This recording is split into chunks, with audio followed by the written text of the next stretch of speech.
Can someone show me a video site how to replace a Flue stack sensor on the Sta-Rite pool heater model above?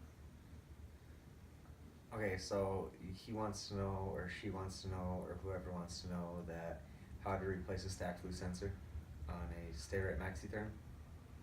Yeah. Alright. I don't know. I did a video years ago that I know is on YouTube. However, I just you don't see me take it out because it was just kind of a spur of the moment and didn't get the camera back there. But the stack Flue sensor is mounted to the exhaust. The Maxi-Therm and the Pentair Master Temp are basically the exact same heater. It's just the Maxi-Therm looks more like a little R2D2 and the Master Temp looks like a square box. Anyways, the sensor should be mounted to the exhaust. So you would open up the heater, which I believe is 4 5/16 screws.